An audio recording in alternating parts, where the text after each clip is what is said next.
যেহেতু মেয়েটি আমাকে গ্রহণ করে নিয়েছে, সেহেতু আমি জানি যে এখানে বয়সটা কোনো ব্যাপার না। যখন আমি আস্তে আস্তে শুনতে পারি যে ইনি আমাকে নিয়ে একটা স্বপ্ন দেখছে, তখন আমারও কিছু স্বপ্ন সৃষ্টি হইলো। ক্লিয়ার করে নিয়েছি যে দেখো এগুলো যে কথাবার্তা রসিকতায় মানুষ বলছে, তা আমি যদি পজিটিভ চিন্তা ভাবনার মধ্যে যাই তাহলে তোমার অবস্থানটা কোথায়? সে আমাকে ক্লিয়ার বলেছে, আমার কোনো দ্বিমত নাই। অন্য কোথাও বিয়ে হলে হয়তো বা আমি পড়াশোনা করতে পারবো না, আমার নিজের জীবনটাকে সুন্দর করে গুছিয়ে দিতে পারবো না। এই জন্য আমি ভাবলাম যে যদি বিয়ে করাই লাগে তাহলে আমি আমার নানাকে বিয়ে করি। এটা দুইটা মনের একটা সমঝোতা। যেহেতু মেয়েটি আমাকে গ্রহণ করে নিয়েছে, সেহেতু আমি জানি যে এখানে বয়সটা কোনো ব্যাপার না। দুইটি সন্তান আমি অবশ্যই আশা করি। বিয়ে শাদী মানেই তো প্রজন্ম। সরকারি বিধি মোতাবেক অবশ্যই আমার দুটা আগ্রহ আছে। আমার বিশ্বাস আমার ছেলে সন্তানই হবে। জাস্ট আমার একটা নিঃসঙ্গতা, আল্লাহ যেহেতু কিছু আমাকে ইনকাম ডাল ভাত খাওয়ার মতো সামর্থ্য দিয়েছে, তাই আমি আমার নিঃসঙ্গতা দূর করার জন্যই আমি বিয়ে শাদী করার সিদ্ধান্ত নিয়েছি। কিছু সমস্যা ছিল, অর্থনৈতিক সমস্যা ছিল, পারিবারিক কিছু সমস্যা, মূলত অর্থনৈতিক সমস্যাটার কারণেই বিয়ে শাদীটা আমার পিছিয়ে গেছে। মেয়েটা আমার কিন্তু আত্মীয়ের মধ্যে পড়ে, আর মেয়েটাকে মূলত আমি সাপোর্ট দিয়ে একটা কোর্সে ভর্তি করে দিয়েছি, ডিএমএড কোর্সে। তো পরের দিকে যাই হোক, সম্পর্কটা হচ্ছে নানা নাতনির সম্পর্ক।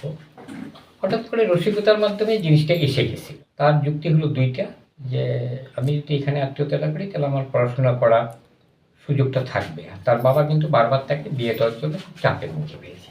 এই সব কিছু মিলে আমি চিন্তা করলাম যে তাহলে যদি মেয়েটা আগ্রহী থাকে তাহলে বিয়েটা আমি করি। করলে মেয়েটার লেখাপড়াটা কমপ্লিট হয়তো আশাটা পূরণ হতে পারে। আমার যেগুলো বিনিয়োগ করা আছে ব্যাংকে, অবশ্যই নমিনি সে। আমি কিছুদিন আগে ব্যাংকে একটা মোটা টাকা মান্থলি প্রফিটের টাকা একটা আপনার সিনিয়র সিটিজেন অ্যাকাউন্টশিপে একটা টাকা বিনিয়োগ করেছি।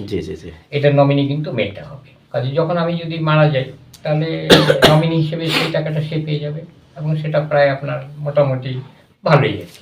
এটা কোনো চাপের মুখে নয় বা কোনো ক্রাইম করে নয়। এটা স্বাভাবিকভাবেই ইচ্ছা করলে আপনারা তার কাছে স্টেটমেন্ট নিতে পারেন।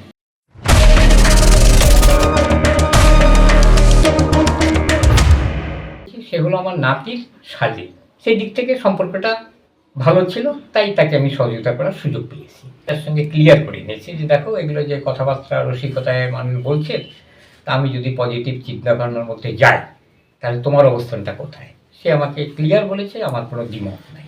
এবং বিয়েতে তার বড় ভাই ছিল, তার ফুপা ছিল, তার বড় ভগ্নিপতি। বিয়েটা করলাম আমি গত শনিবার 22 তারিখ রাত 10টা সাড়ে 10টার দিকে। মোহরানা তার ফুপা চেয়েছিল 20 লক্ষ টাকা, আমি বলেছিলাম 4-5 লক্ষ টাকা করা হোক। পরবর্তীতে তার বড় ভগ্নিপতি আমার নাতি, সে বলল যে 10 লাখ টাকা করা হোক। আমি ব্যাপারটাকে অ্যাপ্রিসিয়েট করেছি, আস্থাবান হয়েছি আমার নিজের উপরে যে যাক আমার একজন সহযোগী আসলো। আমার কোনো আপদে বিপদে শারীরিক কোনো সমস্যায় আমি একজন আমার নির্ভরযোগ্য সহযোগী পেলাম। আমার বোনের বিয়ে হয় 2014 সালে। তখন থেকে ওনার সাথে আমার পরিচয়। উনি আসলে হয় আমার ভগ্নিপতির নানা। তো সেখান থেকে আমার পরিচয়। তখন আমি ক্লাস 4-এ পড়তাম। তো উনি আমার মেধা শক্তি দেখতো যে মেয়েটা পরিশ্রমী আছে, পড়াশোনা করতে পারবে যদি একে সাপোর্ট দেওয়া যায়। তো আমার বোনের একটা ননদ ছিল, নানা একটা কথা বলছে যে দুজন আমি একসাথে ডিপ্লোমাতে পড়াবো। তো সেখান থেকেই ওনার স্বপ্ন দেখা শুরু। আর যখন আমি আস্তে আস্তে শুনতে পারি যে ইনি আমাকে নিয়ে একটা স্বপ্ন দেখছে, তখন আমারও কিছু স্বপ্ন সৃষ্টি হইলো যে ঠিক আছে আমিও একটা ডাক্তার হব, জনমানুষের সেবা করব, এরকম একটা চিন্তা চেতনা আসি গেছে আমার মধ্যে। যে আমার বাবা মূলত রাজি ছিলেন না, কারণ ওনার বয়সটা বেশি ছিল। সেদিক দিয়ে আমার বাবা চিন্তা করছে যে আমার মেয়ে তো একটা যুবতী মেয়ে, কীভাবে আমি বুড়ো বয়সের সাথে বিয়ে দিব। সেদিক থেকে উনি কোনোভাবে রাজি হচ্ছিলেন না। পারিবারিকভাবে এটা প্রস্তাব দেওয়া হয় ওনাকে। তারপর এদিকে আবার আমার সবাই অলরেডি রাজি, যার কারণে আমি বিয়েটা ওনাকে করতে পারছি। আমার জীবনটা 10 জন মেয়ের মতো সহজ না। আমার জীবনটা, আমি যে এখানে আসছি অনেক পরিশ্রম করে এখানে আসছি। তো আমি ভাবলাম যে অন্য কোথাও বিয়ে হলে হয়তো বা আমি পড়াশোনা করতে পারবো না, আমার নিজের জীবনটাকে সুন্দর করে গুছিয়ে দিতে পারবো না। এই জন্য আমি ভাবলাম যে যদি বিয়ে করাই লাগে তাহলে আমি আমার নানাকে বিয়ে করি। আর ওনার সাথে আমার কোনো প্রেম প্রীতি কিছু ছিল না, এমনিতেই ভালোবাসতাম, সম্মান করতাম, শ্রদ্ধা করতাম, এতটুকুই ছিল। আসলে কে কে মন্তব্য করুক বা করতেছেন আমার তাতে কোনো যায় আসে না।